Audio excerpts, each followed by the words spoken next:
might not come again, and I want to remember how it feels to touch you, how I feel so much since I found you, looking through the eyes of love. And now I do believe that even in the storm we'll find some light. Knowing you're beside me, I'm alright.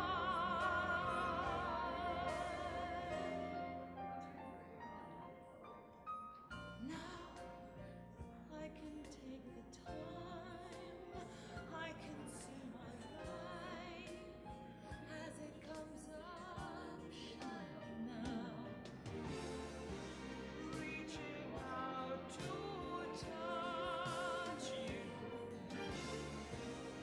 I can feel so much since I found you, looking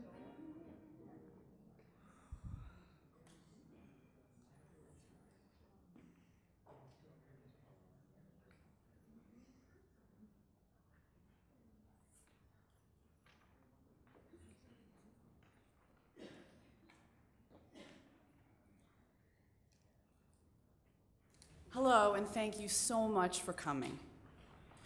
Although we are inside on this sunny June afternoon, this darkened room is brightened and made sacred with the warm spirit of loving and caring. For we, the friends and family of Mundell Sandra Fisher, have gathered to celebrate Mundell's life, to hold her up in human memory and divine mystery, and to mourn her loss and say goodbye. This afternoon, we share a sense of holy intimacy, although we come from different places, different times in Mundell's life, and from different faith traditions. However you conceive of what is most meaningful, you are welcome here. We are so grateful that you have come with your full hearts and loving memories of Mundell. May we all find words today to resonate, to nourish and comfort us. And not just words, but a panoply of sight and sound and movement to bring us close to what transcends daily life, brings solace for our grief, and energizes us to keep going. Among her very last words, barely whispered, was, "I had a passion," referring to dance. So we honor Mundell today in the way that she celebrated and honored life. I begin with The Dancer by Khalil Gibran. Once there came to the court of the Prince of Berkasha a dancer with her musicians, and she was admitted to the court, and she danced before the prince to the music of the lute and the flute and the zither. She danced the dance of flames and the dance of swords and spears. She danced the dance of stars and the dance of space. And then she danced the dance of flowers in the wind. After this, she stood before the throne of the prince and bowed her body before him. And the prince bade her to come nearer, and he said unto her, "Beautiful woman, daughter of grace and delight, whence comes your art? And how is it that you command all the elements in your rhythms and your rhymes?" And the dancer bowed again before the prince, and she answered, "Mighty and gracious majesty, I know not the answer to your questionings. Only this I know. The philosopher's soul dwells in his head. The poet's soul is in the heart. The singer's soul lingers about his throat. but the soul of the dancer abides in all her body.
Well, how do you follow that?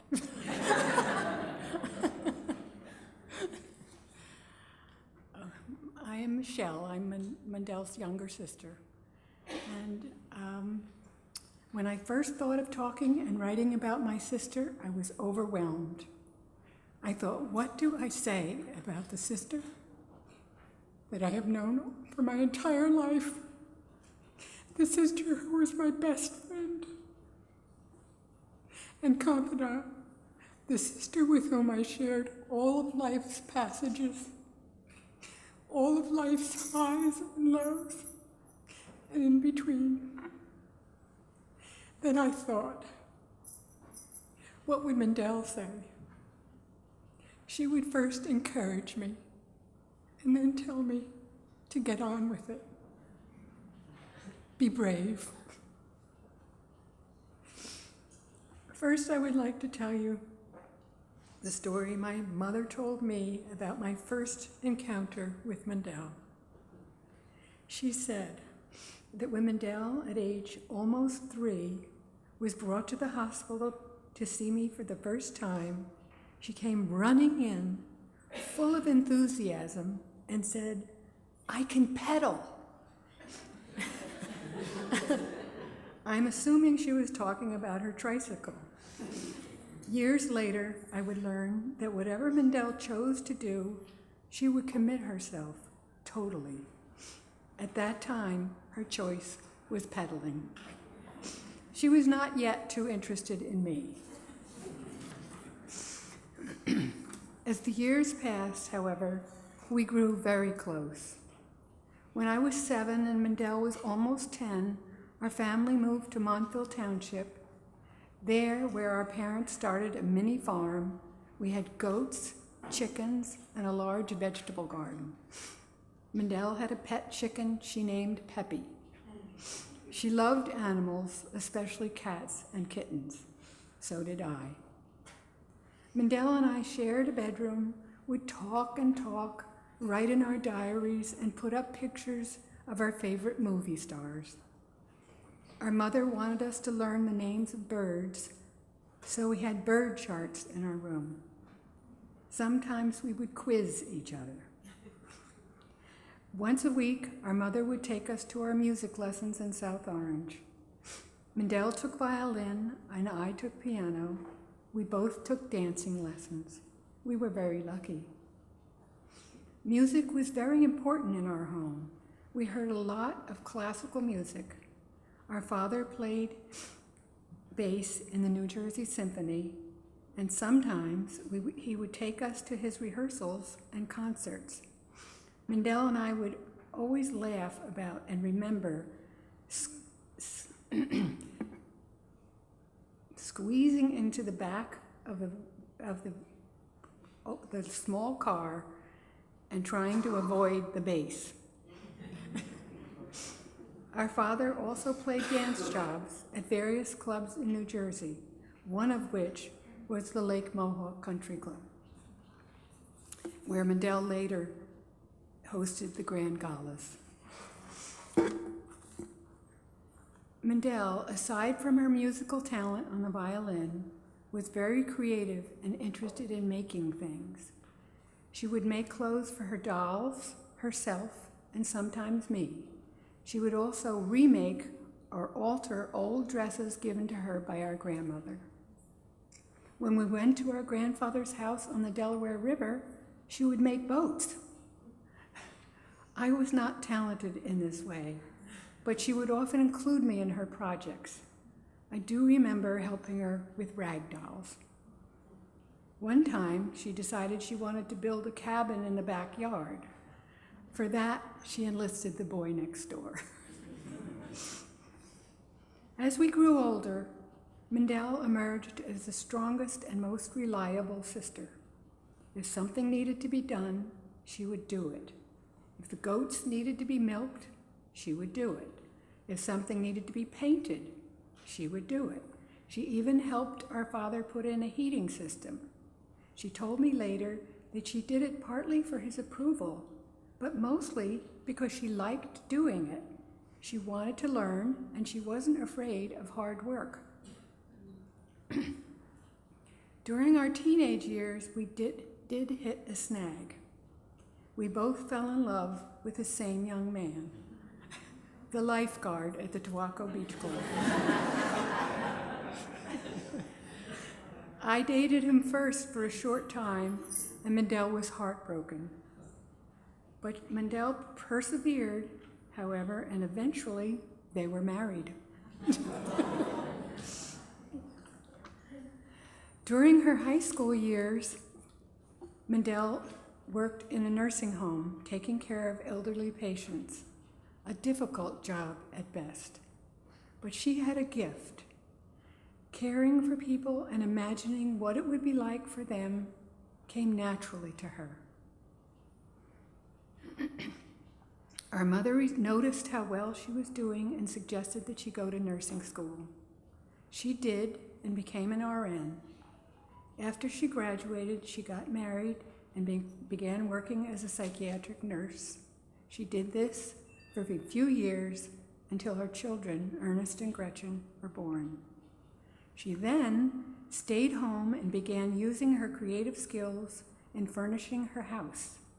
She loved going to garage sales, refinishing furniture, and upholstering couches and chairs. Go figure. She even made her dining room table. Then everything changed. At age 29, she took her first belly dance class. She was enthralled with it from the start. Not only did she love it, the style of the dance, she loved making the costumes. She had a real talent for both and was successful in getting jobs fairly quickly.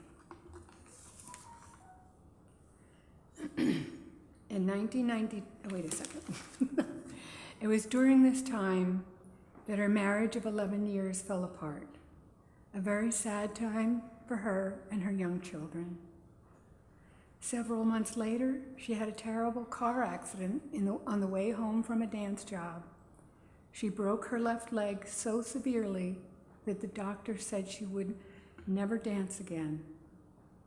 True to her character, she would not give up. She found a physical therapist who would come to her home and totally committed herself to gradually, day by day, getting more range of motion from the injured leg. A few months later, she had surgery on the affected leg to try and get rid of scar tissue.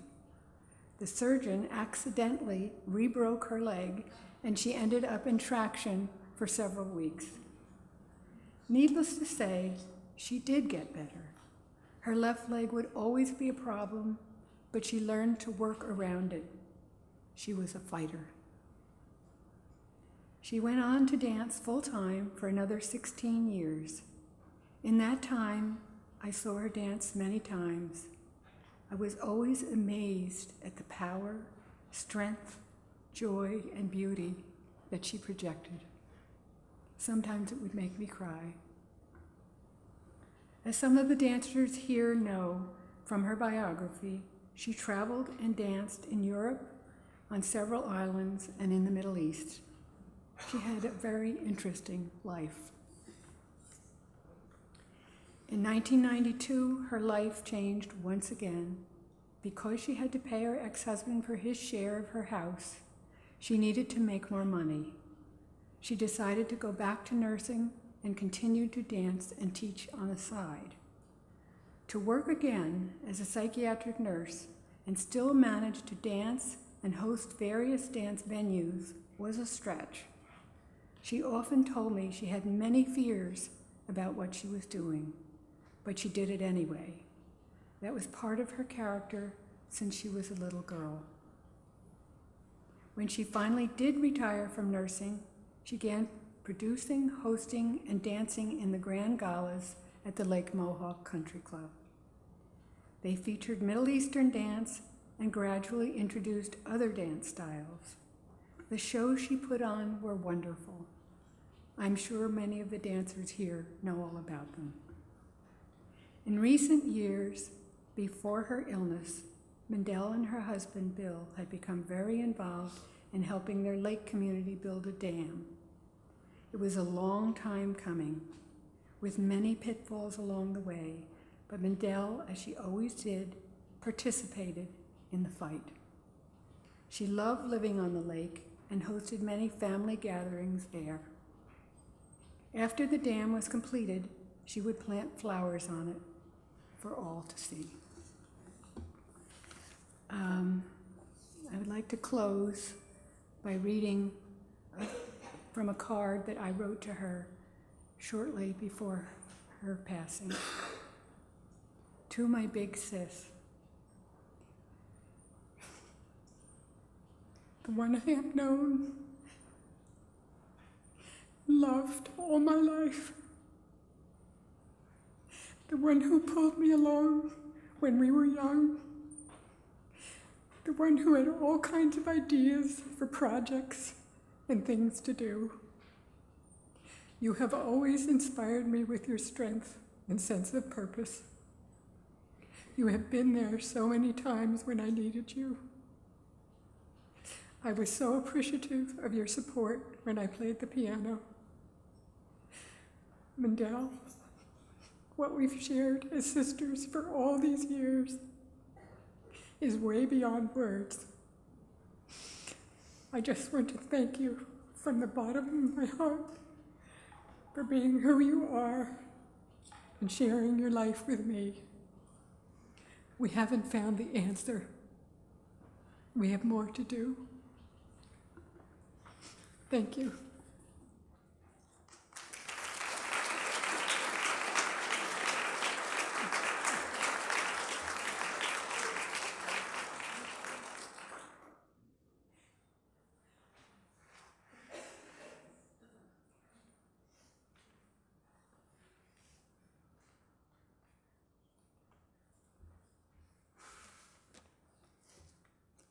One of Majda's passion in the dance world was live music. When Mosaic Dance Theatre was awarded a grant to commission original music by Maurice Shadid, I happily shared the good news and music previews with Majda. Maurice was a favorite musician of hers and played many times at her grand galas at Lake Mohawk. When Mosaic premiered Samara's choreography to Mabi this past December, played to live accompaniment, Majda was too ill to attend. We spoke shortly after that and agreed that she would be able to watch the video when she felt better. Sadly, that never happened. So we perform this dance today to honor and cherish the memory of this remarkable woman and dear friend. A loose translation of the lyrics you will hear. What's with me that I am obsessed with love for you?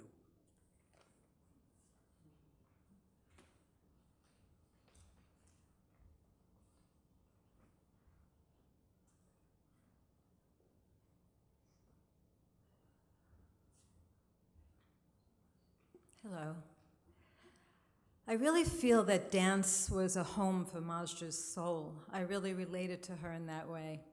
I just want to say that I'd like to dedicate this dance to her love and passion for dance.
أصبحت ما بي أمسيت في عيني طيف في قلبي بيت ما بي أصبحت ما بي أمسيت في عيني طيف في قلبي بيت ما بي ما بي ما بي ما بي ما بي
Quiet, please.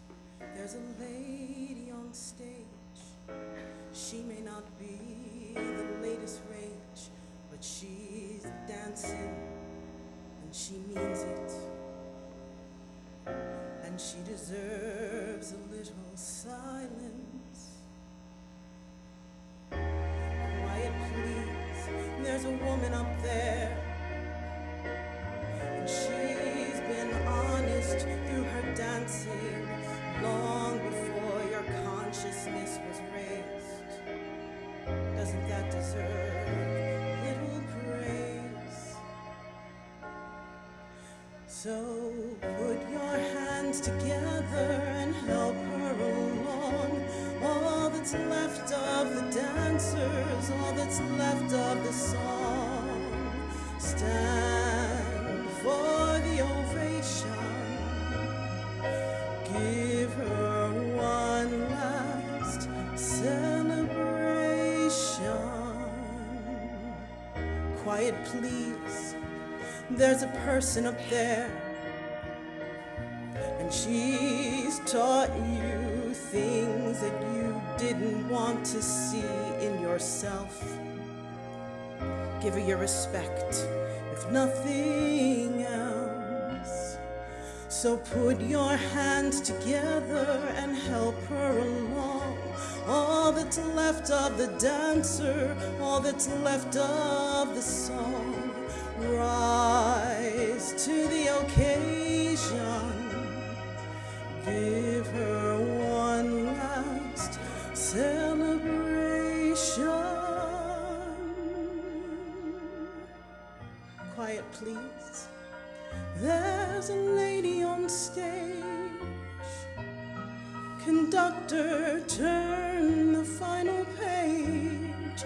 When it's over, we can all go home, but she'll live on the stage alone.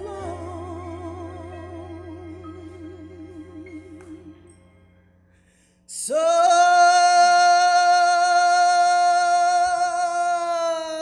put your hands together and help her along. What's left of the dancer, all that's left of the song. Stand for the ovation. Give her one last celebration. Put your hands together and help her along. All that's left of the dancing, all that's left of the song. Put your hands together and help her along. All that's left of the dancing, all that's left of the song.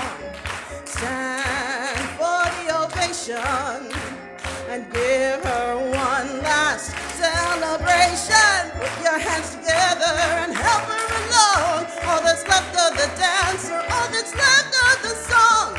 Stand for the ovation and give her one last celebration. Hey, yeah, yeah, yeah, yeah, yeah. Stand for the ovation. Let's give her one last celebration. Put your hands together and help her along. All that's left of the dancing, all that's left of the song. Stand for the ovation.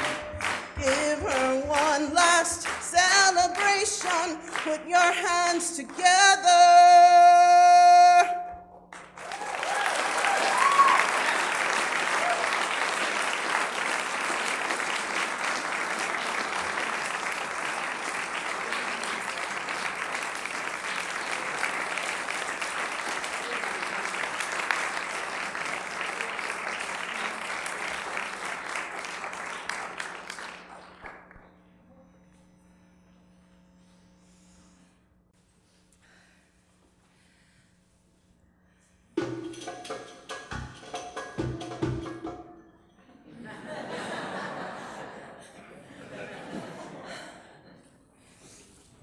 So,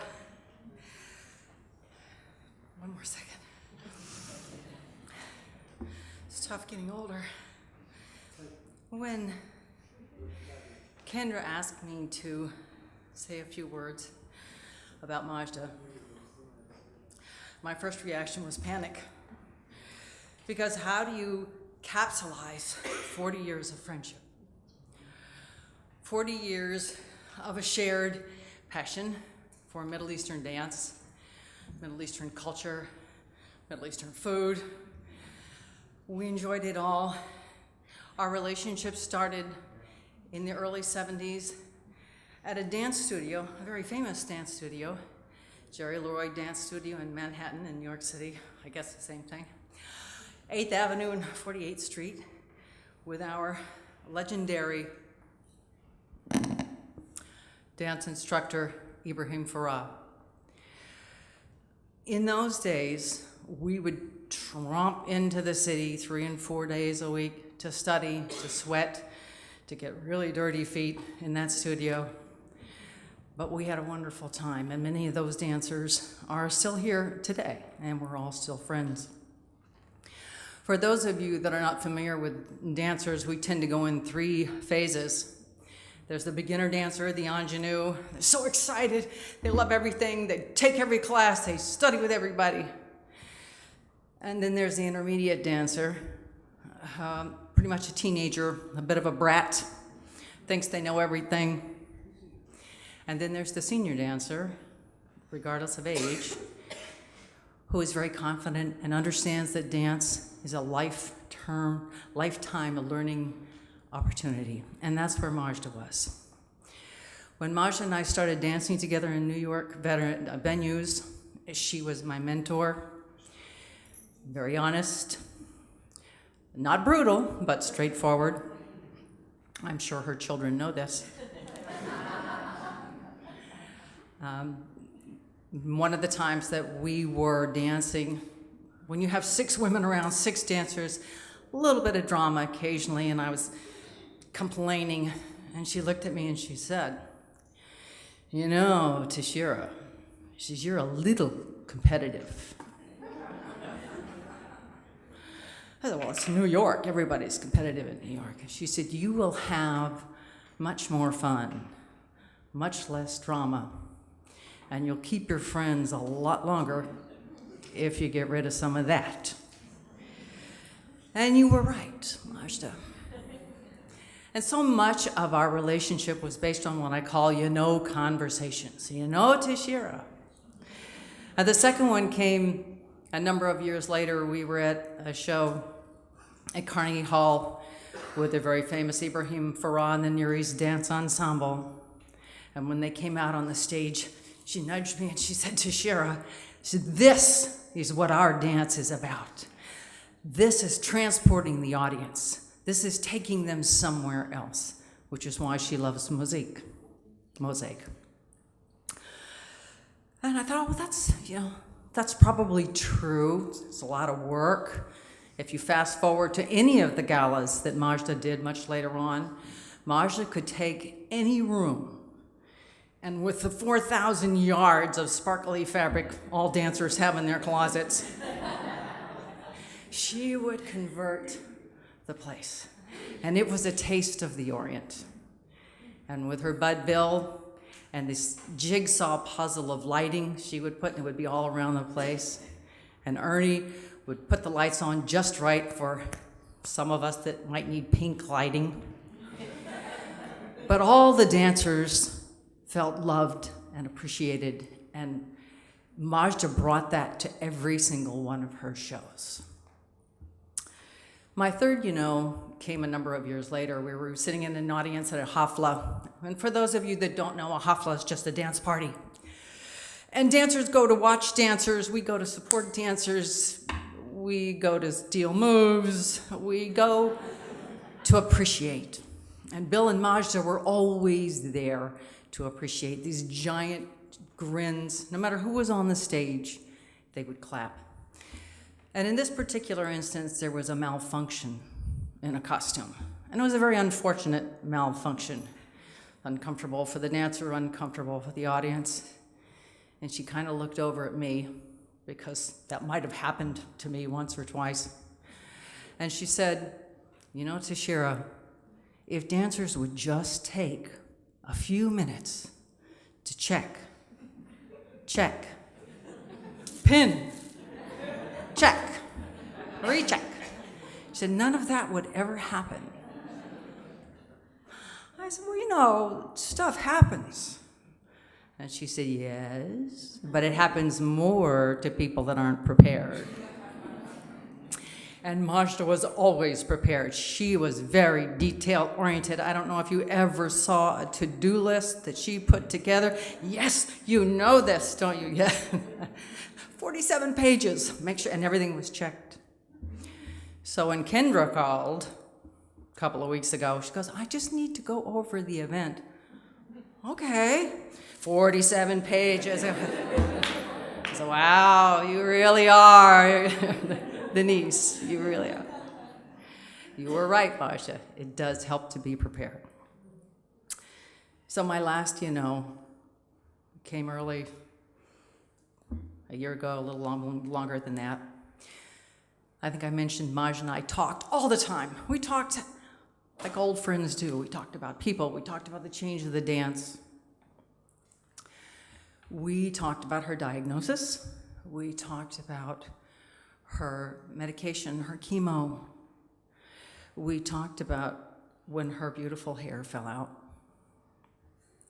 And we talked about all of the changes. And through all that, she was never bitter, never angry. She was fierce, just like she was when she was dancing. She brought all of that intense energy to her dance. And we knew that she was going to beat this. And sure enough, in October, she came and danced at a hafla that I had. And some people knew about her issue and some people didn't. But everybody was transfixed when she danced. Just absolutely glowed. There were tears in the audience, and it was just such a wonderful, touching time. And the next day we got on the phone and we're calling, what did you think of this? What did you think of that? What did I need more gliss? And she was so quiet, and she said, Tashira, it was so wonderful. Thank you for letting me dance. Okay. Then the calls stopped. I called her. She didn't call me back. And she didn't call me. And that was very unusual because we like to talk. So I started to get a little worried, and I called Majda's very best friend, dance friend in all the world, who is Carmen Evans, and she's in Arizona. She would be here today, but she can't. And I said, what's going on? Majda's not calling me back. She said, well, I just spoke to her. She's having a bit of a tough time, but she's going to be, she's working through it. Okay, leave it alone. And a couple days later, I got a call from her. And she said, oh, honey, I'm so sorry that I haven't gotten back to you. She said, but Tashira, and I knew I was in trouble. She said, Tashira, this is the toughest battle that I've ever fought. And I've had some tough battles. But every single day that I wake up is a struggle just to get up and do what I need to do. I need every ounce of energy for me, which was so unlike Majda, if you knew her. She was the lover, the carer. She took care of everyone. And she said, I love hearing from people, and I love the visits. But when they come, they do natural things. They talk about their lives and what's going on in their lives. And sometimes it's happy, and sometimes it's sad. But you know what? It's their lives, and they're living their lives, and I'm fighting every day. So it's hard. So you're just going to have to forgive me if I don't call. I said, well, I understand. Absolutely. Is there anything I can do? And she said, no. She said, I have Bill by my side every day, and he lifts me up, and he helps me, and he keeps my spirits up. The love of my life. He stays with me every day. So I said, okay, well, you know what? We'll talk again when you're feeling better. About 3 weeks later, we saw her at a show of my friend Chadia's. She and Bill were in the audience, clapping, waving, and she looked beautiful. A little thin, but she looked beautiful. So after my show, I ran over and we hugged, and she said, big tears in her eyes, and she said, "Thank you for letting me dance the last time." And I looked at her and I said, "Well, you were so beautiful. Come dance in February." And she just looked at me with a big smile, and she said, "We'll see." And I knew that was going to be the last time that I would ever see Majda dance. So, my beautiful friend of exquisite, exotic beauty and enormous talent, we miss you, and all of the things you said were right. And when you look at these people around you, you know that you led a wonderful life. But you know that, don't you?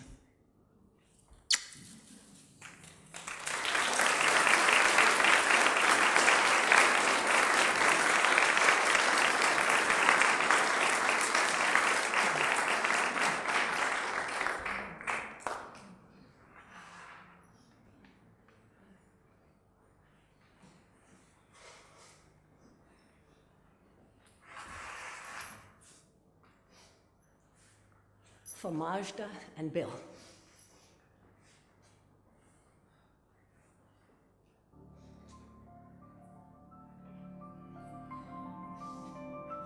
It was, or it was not, that a gale of tremendous force arose from the west, whirling and blasting its way across the desert, whirling the sands until the sky was black and even the sun disappeared from view.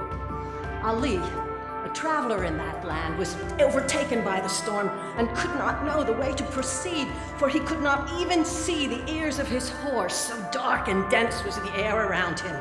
The only way to proceed was to wrap his face and his horses and travel with the wind at their backs so that they would not be blinded and choked by the clouds of sand. After a time, the tower appeared in the storm. Shelter! Ali dismounted and led his horse inside. As he pulled the wrapping from his face, the howling of the wind ceased, but he heard another voice which asked him, "Are you human or are you jinn?" "I am human," replied Ali, "and I ask the same of you. I came inside for shelter with my horse. To remain outside in the storm is certain death." Stepping from the shadows, there appeared a woman as beautiful as the moon. Her eyes met Ali's, and he felt his heart stand still. "I am human too," she said, "and like you have come inside for shelter with my horse. I was lost, and the wind blew me here." "Well, then if we must stay inside until this tempest passes, will you at least tell me your name?" said Ali. "No," she said, "I shall not tell you my name. It is not proper for us to speak." Ali gestured to the door. "Outside, the air is so full of sand, there is not a space without any sand. Listen to the sound it makes. The sound of one grain hitting other grains, and all the grains striking this shelter. They are not afraid of other grains of sand. You and I are like these grains of sand. We are blown together, and we can neither fear nor avoid one another." The woman heard the truth in Ali's words and smiled. "I am Salma bint Hussein." As the storm raged outside, Ali and Salma sat close and talked of all manner of subjects. Their acquaintance blossomed into friendship and ripened into a deeper feeling of love. At long last, with both of them exhausted, Salma fell asleep in Ali's arms, and Ali, awash in contentment, fell asleep too.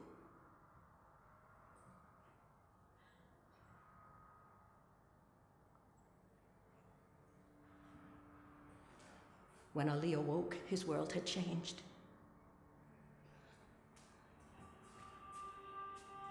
The howling noise of the wind had stopped. The day had turned to night, and Salma was gone.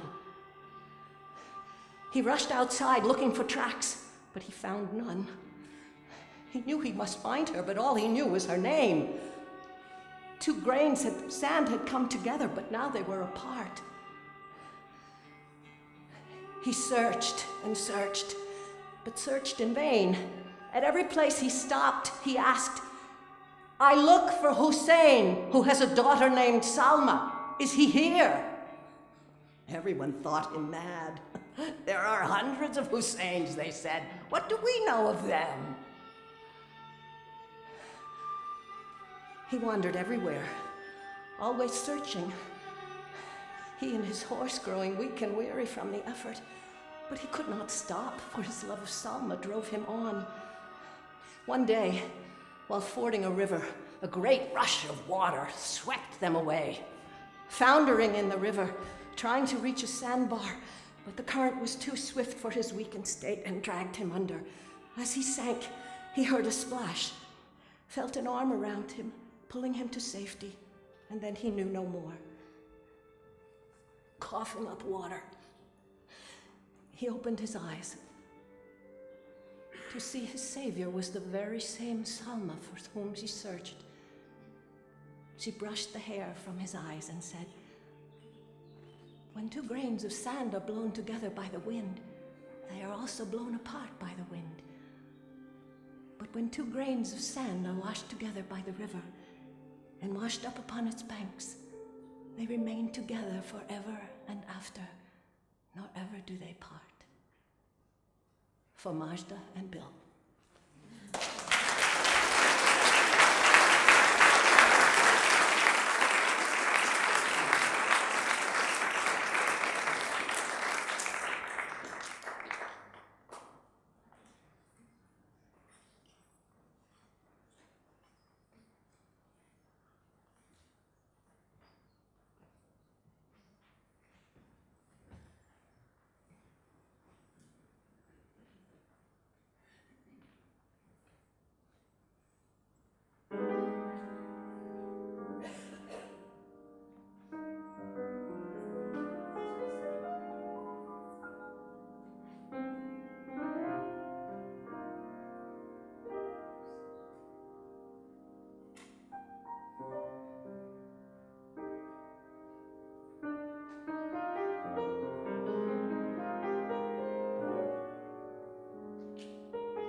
In the words of Martha Graham, the body is a sacred garment, and my Aunt Mundell wore hers with passionate style and concrete purpose.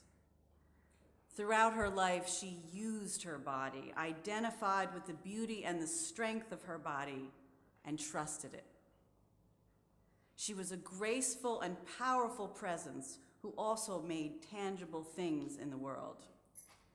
When she and Bill moved to their place on Lake Neepawan, christened Heaven's Dance, because Bill was Mundell's dancer from heaven. Together they built a beach and a dock and a swing on the lake and glassed in the side of the house overlooking it so they could enjoy the view regardless of the weather. And of course, Mundell always had her flowers, perennials still blooming from plants that had been her mother's, and every year, great big batches of annuals to go in the ground. She grew relationships the way she grew flowers. In addition to nursing and dancing and her home projects, she used her prodigious energy to nurture connections with family and friends and colleagues, and then, like a gardener of humans, she brought people together. Whether it was hosting family holidays or organizing grand galas. Look how she brought us together today. And when the chips were down for anyone Mundell cared about, she was a force to be reckoned with who showed up and helped out in whatever way it was needed. When my sister Vanessa died suddenly at age 21, one striking memory of those awful first days was Mundell at our house scrubbing the toilets, which was a revelation in more ways than one, because my mother did not get the cleaning gene. A few years later, lamenting at Thanksgiving about a crushing breakup of mine, Mundell offered, "Come stay over at my house this weekend and come with me to a single faces dance. There'll be people of all ages there." It was a memorable weekend, not least because every time my cousin Ernie walked into the room as we were getting ready, he put the big L on his forehead to remind us what losers we were, in his important opinion. And I did meet a new boyfriend at that singles dance.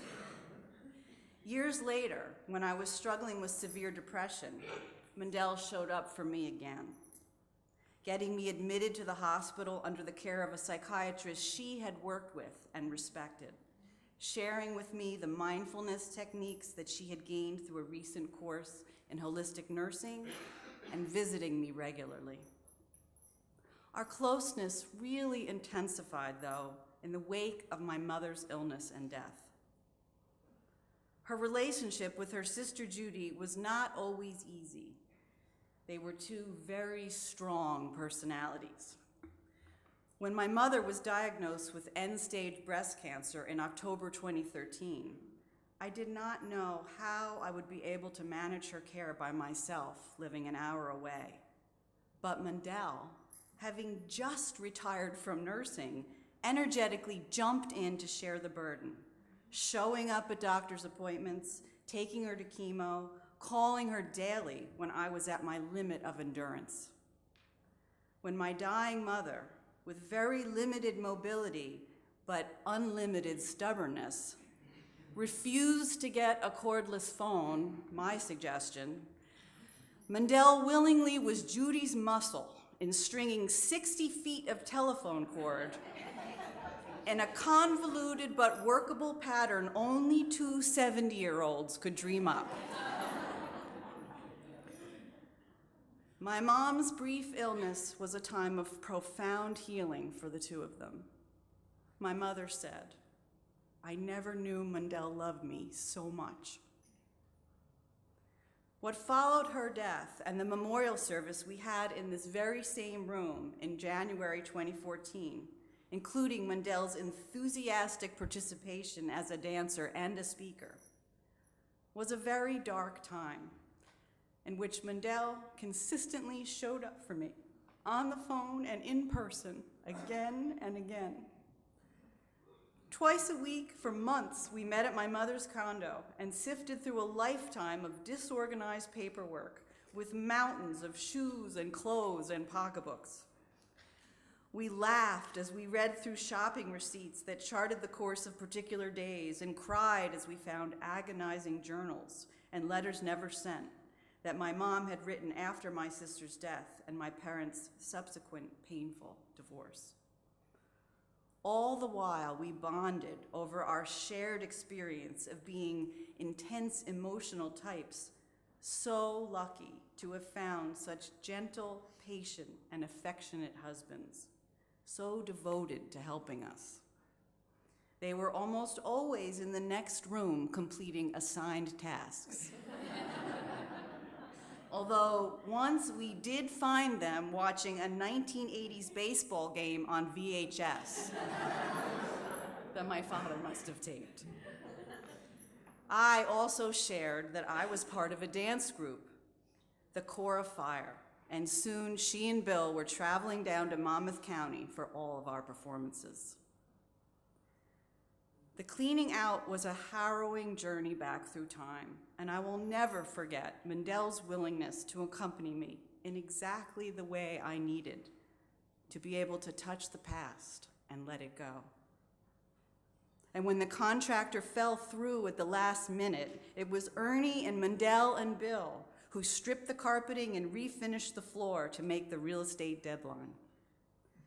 I felt affirmed, appreciated, and understood, like there was a ground beneath me and family I could count on. So it was a terrible shock to find Mundell also diagnosed with metastatic cancer, almost 3 years to the day of my mother's diagnosis. But it was not as advanced, and Mundell decided firmly that she had more living to do. Given the choice by her oncologist, she made a decision to receive just the information she absolutely needed to know as she proceeded with her treatment. She purposely chose to look away from death to keep her energy focused on living and hope. As she had throughout her life, she cultivated and trusted the strength of her body until the day came when her body told her something else. And this time, she listened with her whole being. "I'm letting it all in now," she said. "I'm letting it all in. And everybody has to die of something. You don't want to live forever. And I feel sorry for people who die in accidents." All she wanted now was comfort and love, and it was all she gave, too. Not because she was trying, but because it was emanating from her eyes like starlight, beaming from her smiles. "I love, love, love having everyone around me. And everybody I'm meeting now, it's on a deeper level." And when I thanked her for the love and support she'd given me, this wonderful closeness we had developed, her eyes flashed with a new certainty. "You'll always have it," she said. "You'll always have it." Her acceptance was profound. There was palpable, deep relief in no longer needing or wanting to direct the flow of life. "The pictures in our heads, they're not helping us," she shared. And her relief and gratitude at the wonder of life's perfection anyway. "It's all working out the way it's supposed to," she said confidently, mysteriously. "I'm so lucky. I'm so lucky. Who would have thought?" She amazed herself and the rest of us. In the end, she showed those around her how to live with gusto and die with grace. Even as we continued to minister to her comfort, sorrow at her passing, and experience the starkness, fear, awe, and wonder in the presence of death. Awe that her driving energy was met with and blossomed into a love for everyone and everything exactly as it was. A love that transcended her own survival. Wonder at the fierce energy of her intention, meeting the all-encompassing grace of her surrender. A dance of immanence and transcendence, not as opposites, but as partners working together all along to choreograph the great mystery of a human life. Her life dancing into the great beyond. May we all be as blessed as she was.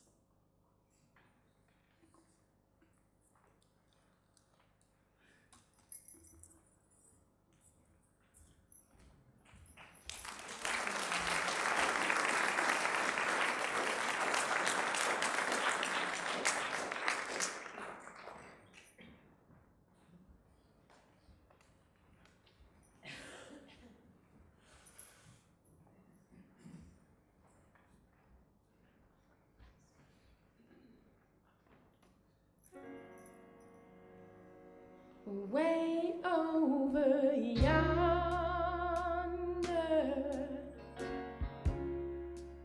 is a place that I know, where I can find shelter from a hunger and cold. And the sweet taste in good life is so easily found. Way over yonder,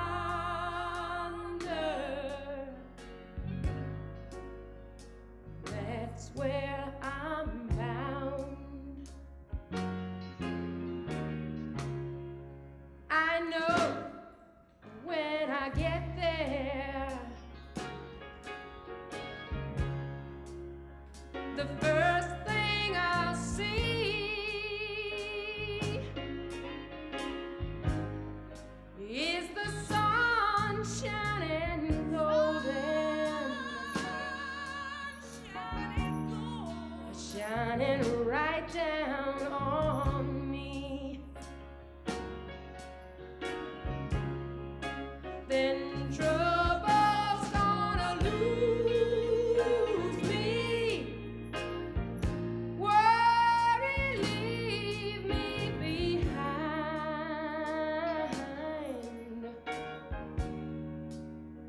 and I'll stand up proudly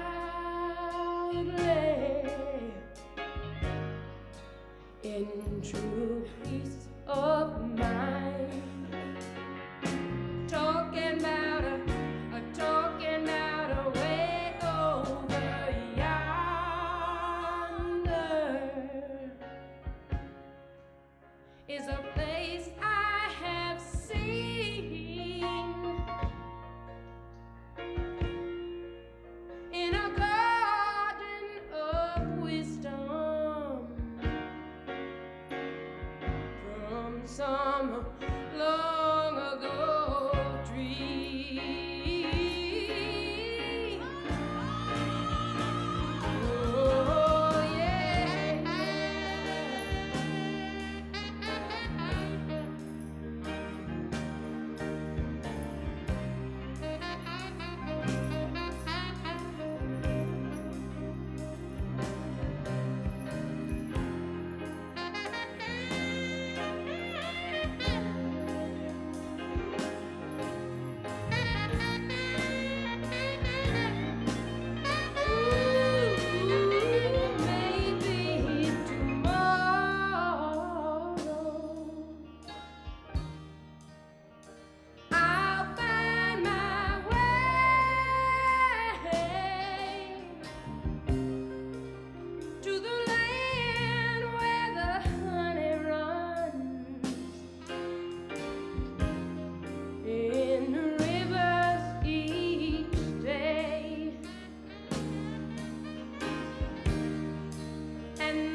Okay, so now we have set aside about 20 minutes for anybody in the audience to share briefly about anything they would like to say about Mundell and what she meant to them. So Bob has a wireless mic and he will bring it. Gretchen would like to go first.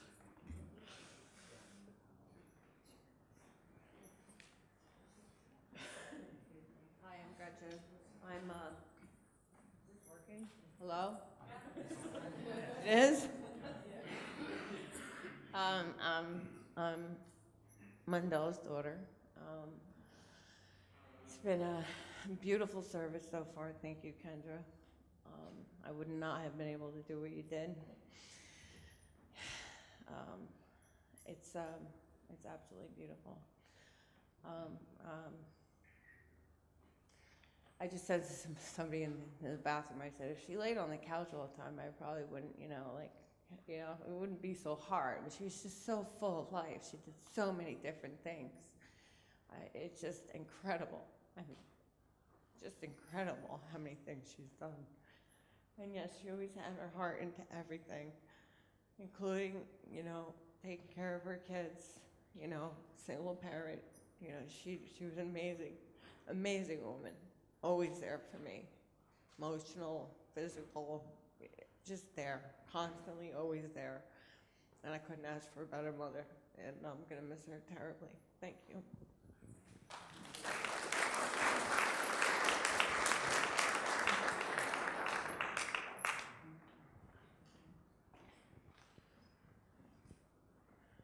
Hello, I met Majda back in the 90s, and I was one of those overzealous baby dancers. And I did my first solo. She was in the audience, she and Bill. You remember that day. And after I performed, after the show was over, I ran up to Majda and I said, how did I do? How did I do? And she looked at me like, what is this girl doing? But she was so incredibly gracious and so nice. And she gave me a critique. And after that, every time I saw her, I always made a point to make sure I went up to her and said hello. She was that kind of a person. And as far as I'm concerned, she's still here.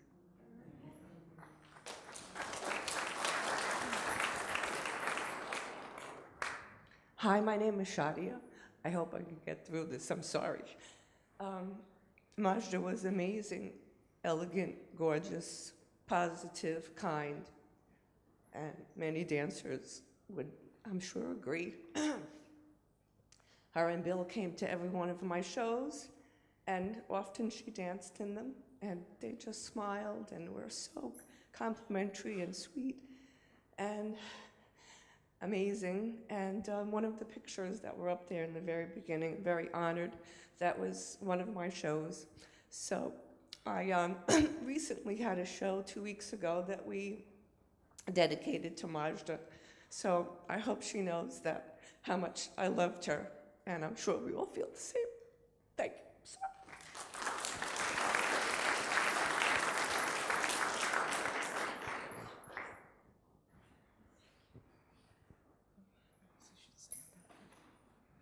Hi, everybody. My name is Layla, and I just want to talk about Majda's generosity.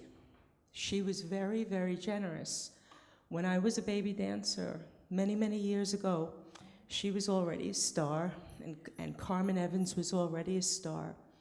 And I was a baby dancer, and they saw me dance at an event that Ahmed Hussein was having, and they were both in the audience. And I was very nervous because they were like, like watching. And I was like, please don't watch me. So after the show,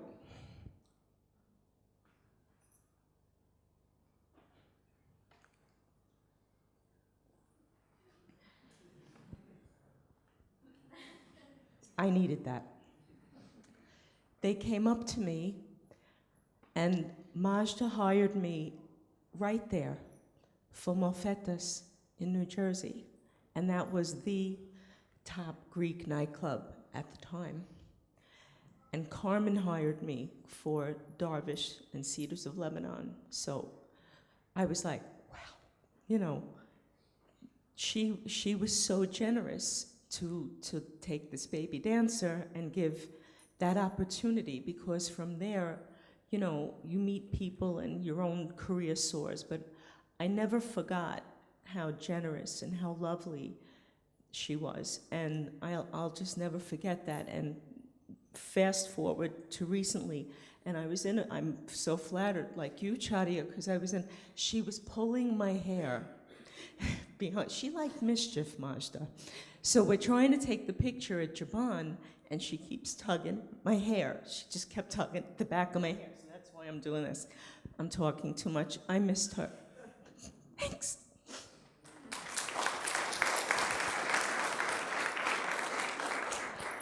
Hi, my name is Dorothy Rainier. I was a classmate of Mundy's in nursing school from 1961 to 1964. And one of the great things was that she had a car. So we went bombing around. We went to her house. There was a brook that went under the house. I never saw a house like that. There was a player piano, a Steinway player piano in the living room. We went to her house. Her family had a trailer somewhere in Pennsylvania, Honesdale. We went there. But one of the best things we did was to go out and visit a former patient of Mundy's named Mr. Gerbaz. She loved this man. He was just an old man who had nobody, and she dedicated herself to going to visit him regularly while she was a student nurse. So that gives you some idea of her heart. It's a great heart.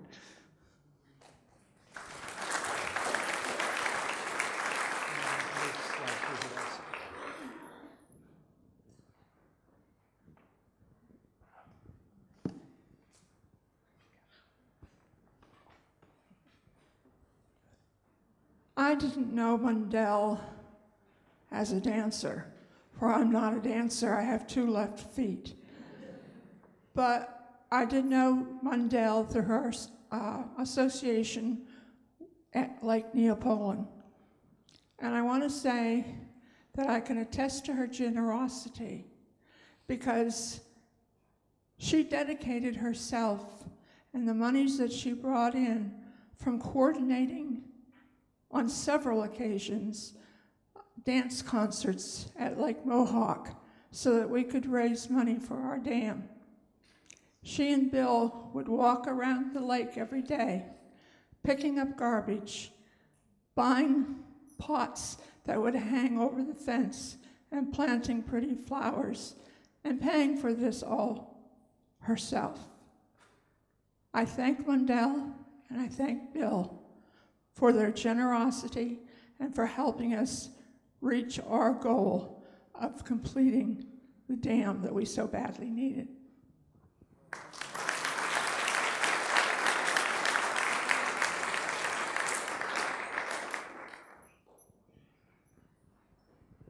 Hi, my name is Ernie. I've known Mundell for about 20 years. I'm married to her little sister, and the first thing I noticed was what a wonderful relationship she had, that they had, these 2 sisters that had to talk to each other on the phone every single day, and I just can't imagine what they could talk about for so long, you know, every day, but it just amazed me and touched my heart. Another story that I have is I had some surgery in March, and I couldn't do some heavy lifting for a while. And then suddenly one day, who shows up but my sister-in-law, Mundell, and my friend Bill. They show up and they come to haul wood. And this is after Mundell was already sick, very sick, but she just had to come over and help me. And the other thing I wanted to say was on her last day, she was surrounded by the people that love her, and we all held her hand, and she pushed herself up on her bed and opened her eyes and looked at me and said, "When you go to the doctor tomorrow, you make sure you listen to what he tells you and do what he says." And then she closed her eyes for a couple of minutes and then opened them again. And she said, "You're not going anywhere, are you?" I said, "No, I'm not going anywhere." And those are my stories.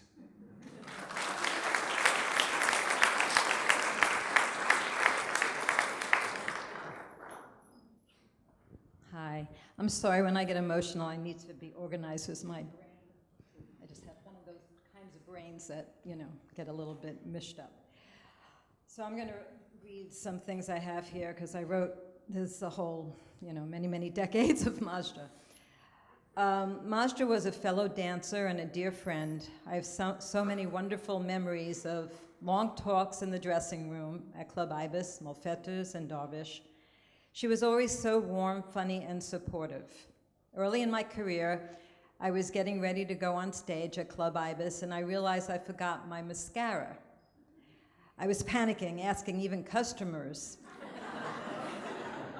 I knew, no mascara to be found, and Majda was quite amused by my determination to find mascara.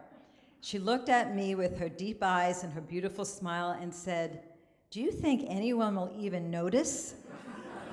She came closer and said, "No one will know but you." I took in her wisdom and realized she was so right. Majda loved her art. She was a very organic dancer. She had her own signature style. Sorry.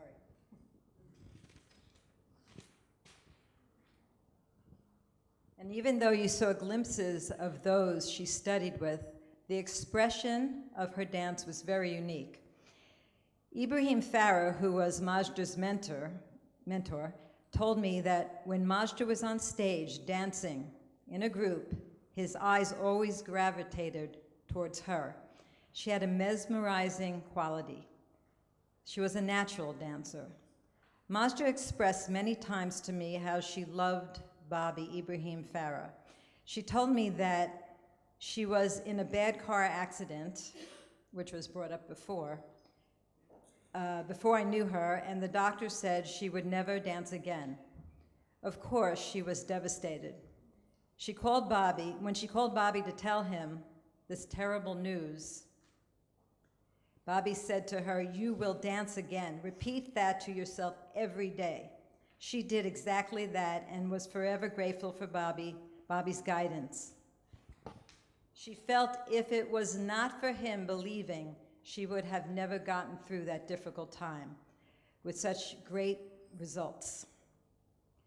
One of our favorite subjects to talk about in the dressing room was finding Mr. Right. Jihan, Majda, and I would have this conversation weekly. It went on and on and on. It warms my heart to know that Majda found Mr. Right and lived and loved as she dreamed. After Majda took a break from performing and went back to nursing, it was so wonderful to have her back. She always supported the dancers from the Ibrahim Farah Near East Dance Group and came to our workshops. The last decade, she attended many of my week-long workshops and was a favorite at my gala performance. Majda was always so creative. Almost done. With her costumes. But the last 5 or 6 years, she really created such beautiful, beautiful costumes. I asked her, in fact, if she could make one for me. They were so gorgeous. She was so talented in so many ways. Majda will be dearly missed in our community. I feel very blessed to have known her, to share with her, to perform with her. She will remain in my heart always.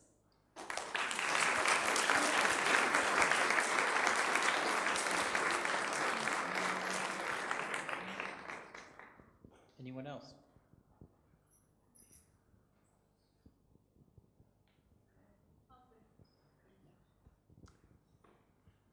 Back in the 90s, I guess, I had a friend who used to go into New York to these places, and she would drag me along, and we'd go up these crickety steps, and I always wondered, what if there's a fire? What do all these people do? And so she she would take me around to see all of these belly dancers because she was studying that, and she thought, you know, I would enjoy that. And we would go to places like Hackensack, where I think Carmen's troupe was dancing with, and I would see Majda. I didn't know who she was, but she always stood out in these dances. And I even took some lessons myself, which really amused my kids, I think. So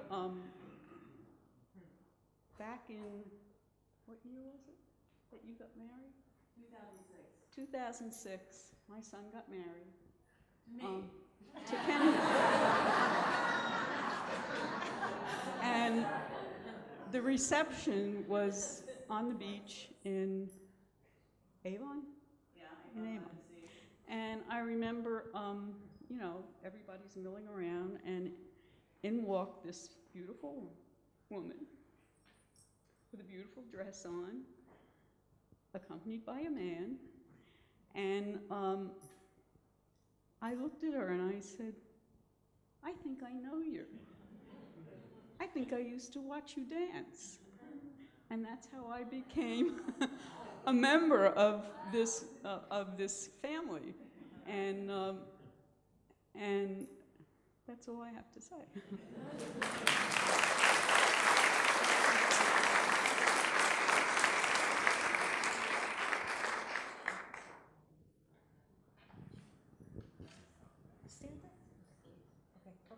I'm not going to stand up.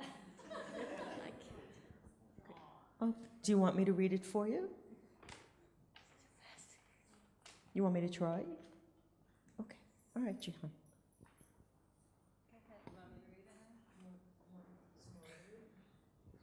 Sure, I have my glasses.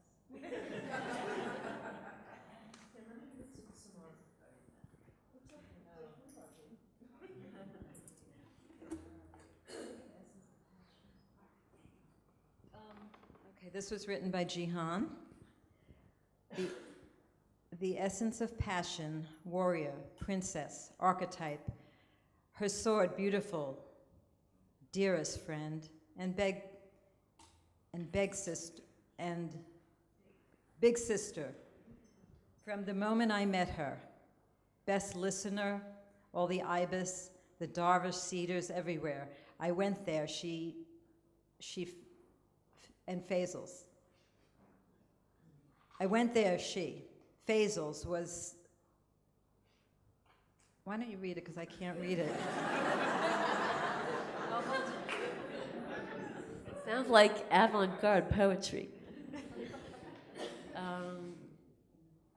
Majda was always shining and glowing in her unique pearls and silks. Okay, hold on. Okay, yeah, you know. But where did you leave off? Okay. Was shining and glowing in unique pearls, veils, and jewels created by her, so classy, so inspiring. She was very patient. She was really good about giving boyfriend advice. She was a lot of people's dance mom, an excellent listener, very gracious. Okay. Her floor work, divine, exceptional. I mean, she was I'm paraphrasing, she was the epitome of grace and elegance, femininity, sensuality, skill, strength, stamina on the dance floor. To watch her, you thought you were watching Xena Warrior Princess in a belly dance costume. How am I doing? We should finish this up.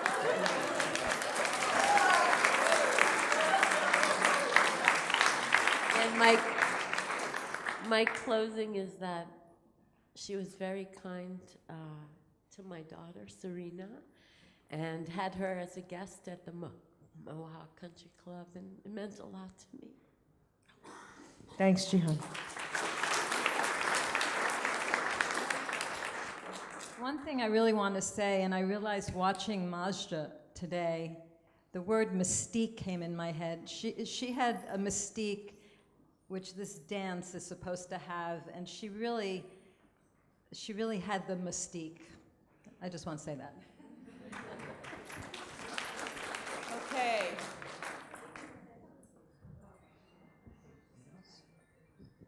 Okay, so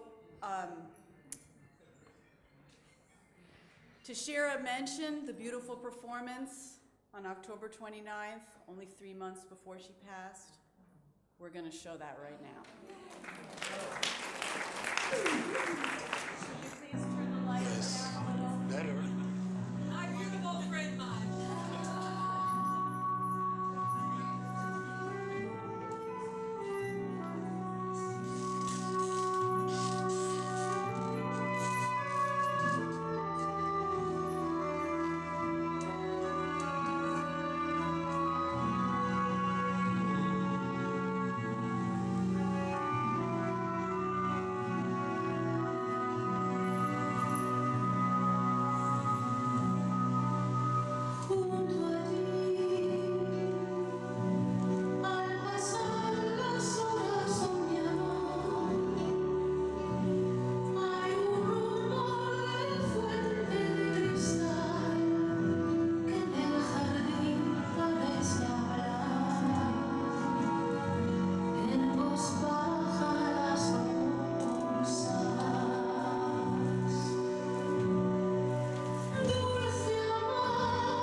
So for the last little piece of our service, we're going to do a short candle lighting ritual with a responsive reading. The words are in your program. Could I have a little bit of light up here? Please. Okay. Okay.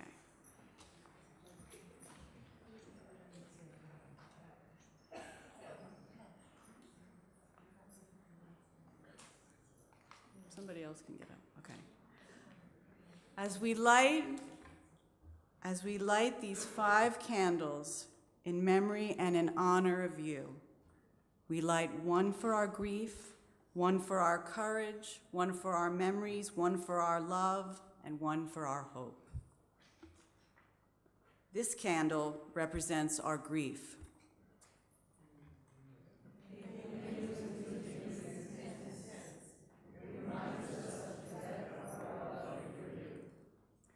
This candle represents our courage.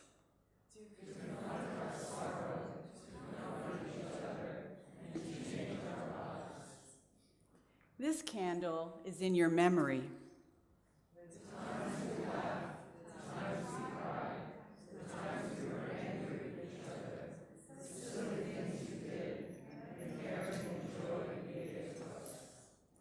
This candle is the light of love.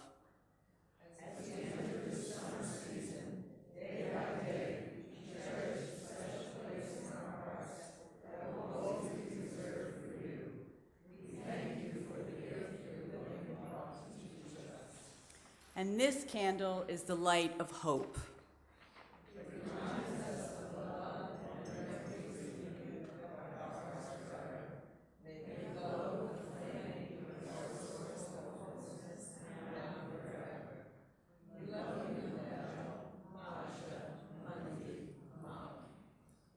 She danced the dance of flames and the dance of swords and spears. She danced the dance of stars and the dance of space. And then she danced the dance of flowers in the wind. Mundell's body is gone, but her powerful spirit lives on, still dancing with the divine mystery of everything all around us, everything that we are. We carry her with us through the continued joys and sorrows of our own lives, knowing that she is never more than a heartbeat away. Such is life, such is being, such is spirit, such is love.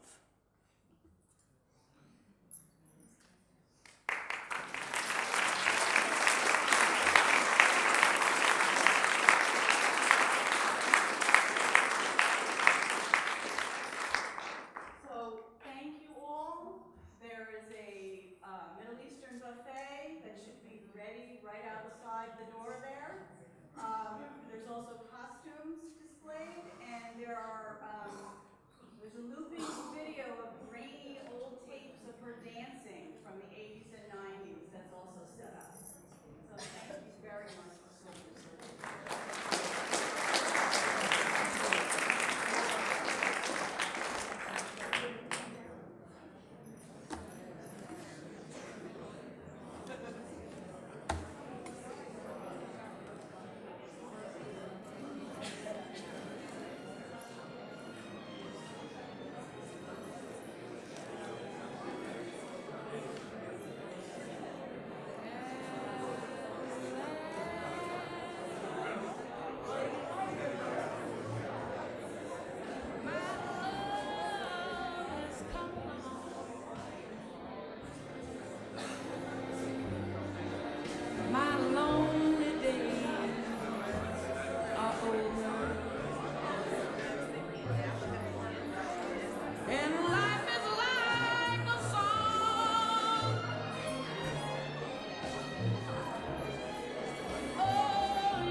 was wrapped up in clover.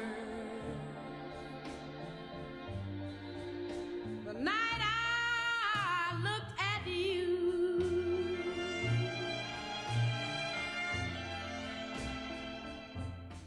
I found a dream that I could speak to, a dream that I can call my own. I found a thrill to press my cheek to, a thrill